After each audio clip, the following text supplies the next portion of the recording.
পাখি দাঁড়িয়ে গেল। দাউদ আলাইহিস সালাতু ওয়াস সালামের জানাজার সময় মানুষ মনে করতে লাগলো যে আমাদের মাথার উপরে মেঘ এসেছে। সুবহানাল্লাহ। এই যে আল্লাহ সুবহানাহু ওয়া তাআলা পাখিদেরকে সুলাইমান আলাইহিস সালাতু ওয়াস সালামের অনুগত করে দিয়েছিলেন, তো সেই আল্লাহ সুবহানাহু ওয়া তাআলা এখনো আছেন না নাই? আচ্ছা, আল্লাহ তাআলা যেটা করেছেন এটার ভিতরে বান্দার কি আছে? মঙ্গল আছে, এটার ভিতরেই কল্যাণ আছে, বারাকা আছে।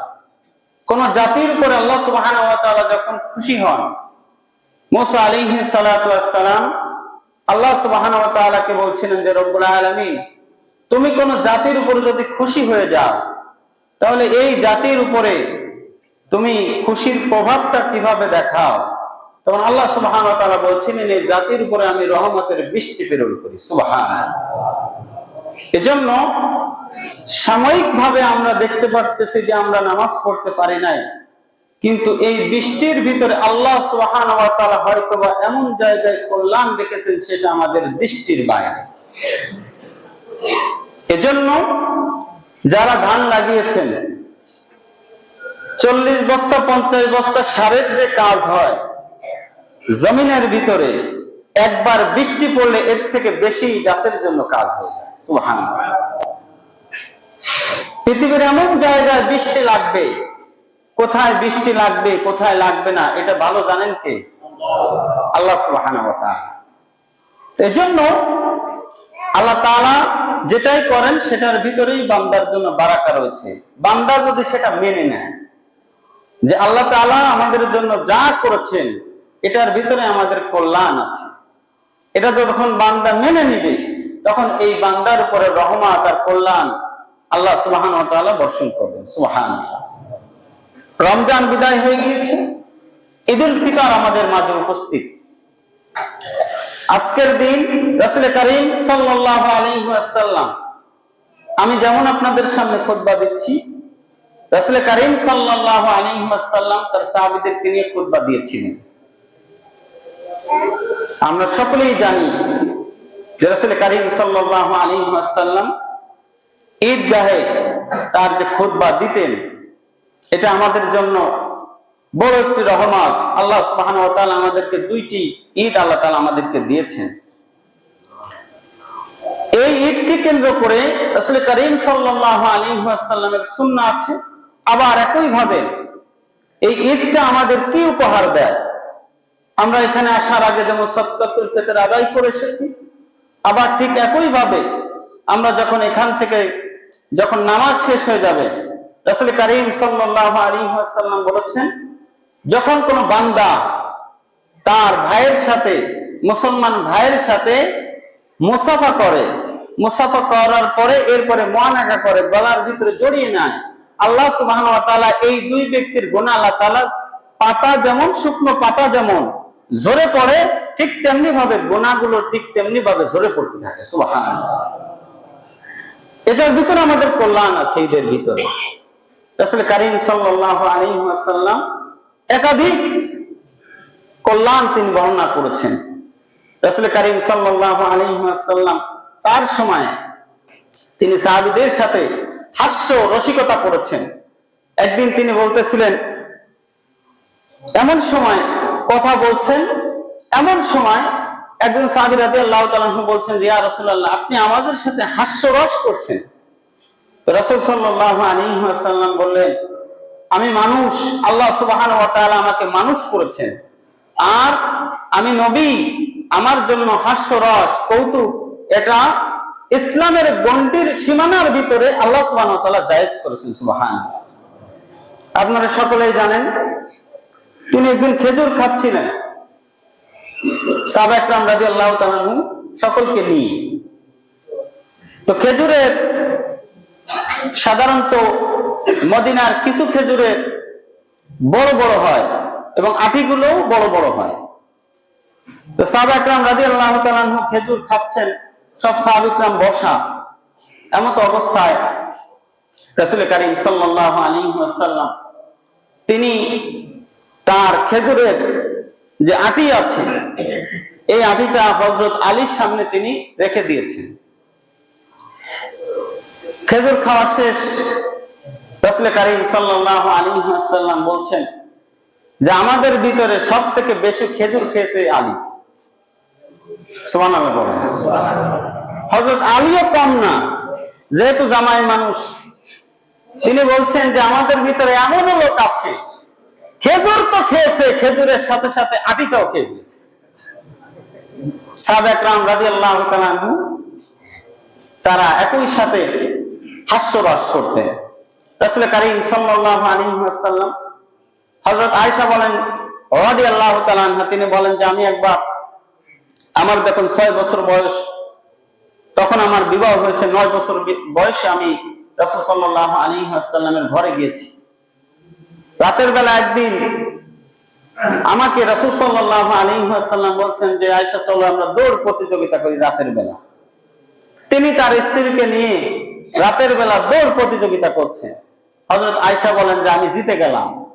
আমাকে আল্লাহ রাসূল সাল্লাল্লাহু আলাইহি ওয়াসাল্লাম জিতিয়ে দিলেন, কারণ পৃথিবীতে রাসূল করিম সাল্লাল্লাহু আলাইহি ওয়াসাল্লামের সাথে জিতে যাবে এরকম কোন মানুষ পৃথিবীতে তৈরি হয় নাই। সুবহানাল্লাহ। একটা ঘটনা বললে বুঝতে পারবেন। ওয়া আরসালনাকা ইল্লা রাহমাতাল লিল আলামিন। রাসূল করিম সাল্লাল্লাহু আলাইহি ওয়াসাল্লাম একবার যাচ্ছিলেন, প্রতিমধ্যে দেখেন মক্কার সবথেকে বড় কুস্তিগীর, তার নাম হলো রুকানা। তিনি রুকানাকে বললেন যে রুকানা, তুমি তো সবথেকে বড় কুস্তিগীর, আসো আমরা কুস্তিগির করি, তোমার সাথে আমার কুস্তি হবে। তবে যদি আমি জিতে যাই কি হবে, আর তুমি জিতে গেলে কি হবে? রাসূল সাল্লাল্লাহু আলাইহি ওয়াসাল্লাম বললেন যে আমি যদি জিতে যাই তাহলে আমি তোমাকে আহ্বান করব, তুমি ইসলাম ধর্ম গ্রহণ করবা। আর তুমি যদি জিতে যাও, তোমার যে ডিমান্ড আছে সেটা আমি পূরণ করে দেব। সব থেকে বড় কুস্তিগীর, তার সামনে এসে কুস্তি লড়বে এরকম লোক ওই জামানায় ছিল না। রাসূল সাল্লাল্লাহু আলাইহি ওয়াসাল্লামের সামনে রুকানা উপস্থিত। বিশ্ব নবী জনাবে রাসূলুল্লাহ সাল্লাল্লাহু আলাইহি ওয়াসাল্লামের সাথে কুস্তি লড়বে। সাহাবা کرام দেখতেছেন দূর থেকে। কুস্তি শুরু হলো।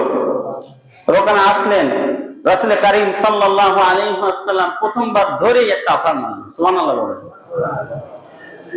একটা আছাড়ে ওই জমিনের উপরে শুয়ে পড়েছে, আর উঠতে পারে না। রাসূল সাল্লাল্লাহু আলাইহি ওয়াসাল্লাম হাত ধরে উঠালেন, উঠানোর বললেন যে আবার ঠিক আছে, আবার কুস্তি হবে।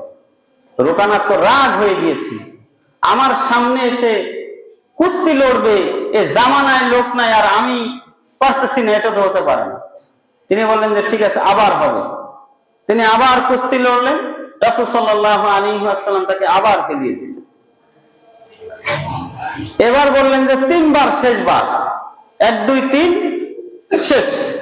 তো 3 বারের বার যখন রাসূল সাল্লাল্লাহু আলাইহি ওয়াসাল্লাম তিনি একটা হেঁচকা টান দিয়ে তাকে ফেলে দিলেন, ওর পরে আর উঠতে পারে নাই। তখন রাসূল সাল্লাল্লাহু আলাইহি ওয়াসাল্লাম কানের কাছে গিয়ে বললেন যে রুকানা, তুমি যে ওয়াদা করেছিলে সেটা কি পূরণ করবা? তখন তিনি বলছেন, যার জন্য এই মানুষগুলি, এই শহরের মানুষগুলি সকলেই জানে যে সে নরম মানুষ, কিন্তু আমি দেখতেছি এই দুনিয়ার ভিতরে তার সাথে কুস্তি লড়ে কেউ পারতেছে না, সুতরাং আমি আমার ওয়াদা রাখলাম, আমি কালেমা পড়ে আমি মুসলমান হয়ে গেলাম। রাসূল করিম সাল্লাল্লাহু আলাইহি ওয়াসাল্লাম রাতের বেলা আয়েশাকে নিয়ে দিলেন দৌড়। আয়েশা রাদিয়াল্লাহু তাআলা জিতে গেলেন, তিনি খুশি হলেন। আয়েশা রাদিয়াল্লাহু তাআলা বলেন যে আমার যখন বয়স হলো তখন আমার শরীরের ভিতরে শরীরের ওজনটা বেড়ে গেল। রাসূল সাল্লাল্লাহু আলাইহি ওয়াসাল্লাম বলেন যে আজকে আবার দৌড় হবে। রাতের বেলা আবার 2 জন দৌড় দিলাম। দৌড় দেওয়ার পরে রাসূল সাল্লাল্লাহু আলাইহি ওয়াসাল্লাম জিতে গেলেন। আমার কাছে এসে কানে কানে বললেন যে আয়েশা রে, ওই দিন যে তুমি আমাকে হারিয়ে দিয়েছিলে, আজকে তার প্রতিশোধ নিয়ে নিলাম। সুবহানাল্লাহ। তো রাসূল সাল্লাল্লাহু আলাইহি ওয়াসাল্লাম হাস্যরস করতেন। শরীয়তের সীমানার ভিতরে হাস্যরস, কৌতুক, এটা কোনো বাধ্যবাধকতা নাই। আমাদের ভিতরে যে যত বড় সুফি দেখবেন যে সে কারোর সাথে আর কথা বলে না, রাসূল সাল্লাল্লাহু আলাইহি ওয়াসাল্লাম কি এরকম ছিলেন? তিনি বলেছেন যে না, আমি সর্ব জায়গায় সর্বশ্রেষ্ঠ হিসেবে আল্লাহ সুবহানাহু ওয়া তাআলা আমাকে জমিনের উপরে কি করেছেন? নাজিল করেছেন।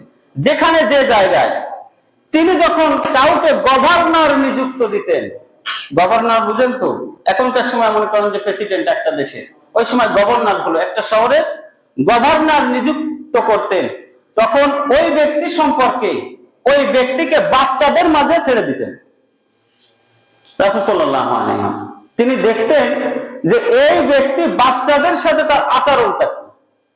যদি দেখতো যে বাচ্চাদের সাথে সে ঠিক আছে, তাহলে এই ব্যক্তিকে ওই সময় গভর্নর নিযুক্ত দিতেন রাসূল সাল্লাল্লাহু আলাইহি ওয়াসাল্লাম। কারণ বাচ্চাদের সামলানো পৃথিবীর সবথেকে কঠিন কাজ। আরো যদি হয় অনেকগুলা কাজ কঠিন না সহজ? রাসূল সাল্লাল্লাহু আলাইহি ওয়াসাল্লাম এভাবেই তিনি তার জীবনকে অতিবাহিত করেছেন। ঠিক তেমনি ভাবে ঈদের দিনে, ঈদুল ফিতরের দিনে, ঈদুল আজহার দিনে রাসূল কারীম সাল্লাল্লাহু আলাইহি ওয়াসাল্লাম তিনি তার জায়গা থেকে ইসলামী গণ্ডির ভিতরে, সীমানার ভিতরে যা কিছু করা সম্ভব সকল কিছু তিনি করিয়ে দেখিয়েছেন। সুবহানাল্লাহ। তাহলে রমজান আমাদের শেষ হয়ে গিয়েছে, আজকে ঈদুল ফিতর। আজকে আমাদের জন্য একটি আনন্দের দিন। এই যে আনন্দের দিন, এটা ইসলামী সীমানার ভিতরে যতটুকু ইসলাম আপনাকে নির্ধারিত করে দিয়েছেন, অতিরঞ্জিত না হয়ে যায়। অতিরঞ্জিত বলতে যেটা ইসলামের ভিতরে নাই, গান বাজনা, এরপরে কি বলে এটাকে, বক্স সাউন্ড, এরকম দেখবেন যে দোকানে, এরপরে মাঠে ঘাটে দেখবেন যে ফুল ভলিউম দিয়ে, বাজারে যাবেন, দোকানে যাবেন, যে পরিমাণ গান এবং বাজনা এই ঈদকে কেন্দ্র করে হয়, এটা মুসলমানদের ভিতরে যে পরিমাণ, যত বেশি গান হবে তত বেশি মুসলমানদের কলবের ভিতরে এটা মুসলমানদের ইফেক্ট করবে।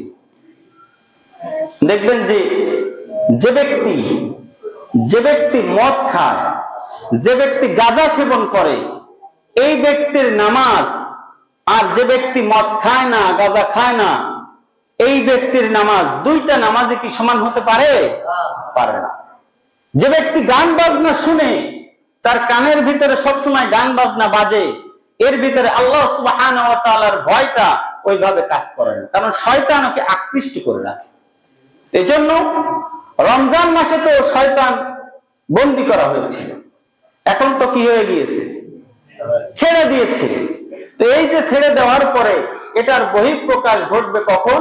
যখন আমি ব্যক্তি হিসেবে, যখন এই ব্যক্তি হিসেবে যখন আমি মনে করব যে রমজান মাস চলে গিয়েছে, কিন্তু আল্লাহ সুবহানাহু ওয়া তাআলার দাসত্ব তো চলে যায় না। চলে গেছে নাকি? রমজান চলে গিয়েছে, নামাজ কি চলে গিয়েছে? রমজান চলে গিয়েছে, রমজান চলে গিয়েছে, দানের হাত কি চলে গিয়েছে? আমরা একটু ভিতরে ভিতরে চলে আসি, একটু ভিতরে ফাঁকা জায়গাগুলো পূরণ করে বসি, ফাঁকা জায়গাগুলো আমরা পূরণ করে বসি। তাহলে রমজান আমাদেরকে কি দিয়ে গেল? রমজান আমাদেরকে নামাজ, রোজা, এরপরে সহমর্মিতা, দান, আনুগত্য, সবর, এগুলি সব আমাদেরকে দিয়ে গিয়েছে।